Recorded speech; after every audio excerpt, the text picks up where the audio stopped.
بسم الله الرحمن الرحيم والفجر وليال عشر والشفع والوتر والليل إذا يسري هل في ذلك قسم لذي حجر ألم تر كيف فعل ربك بعاد إرم ذات العماد التي لم يخلق مثلها في البلاد وثمود الذين جابوا الصخر بالوادي وفرعون ذي الأوتاد الذين طغوا في البلاد فأكثروا فيها الفساد فصب عليهم ربك سوط عذاب إن ربك لبالمرصاد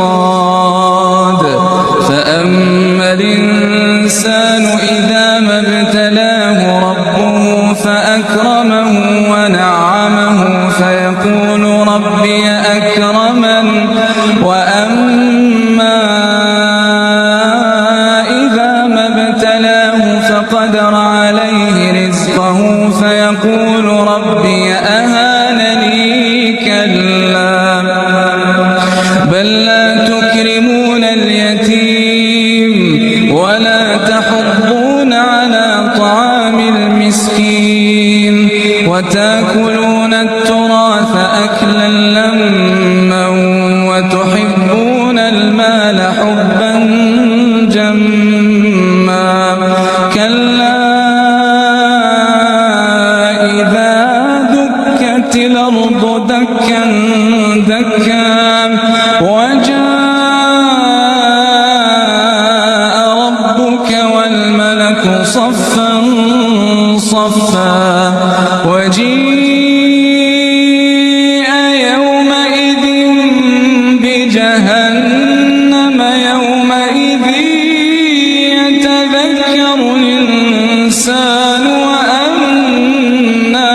له الذكرى يقول يا ليتني قدمت لحياتي فيومئذ لا يعذب عذابه أحد ولا يوثق وثاقه أحد يا أيتها النفس المطمئنة ارجعي إلى ربك راضية مرضية فادخلي في عبادي وادخلي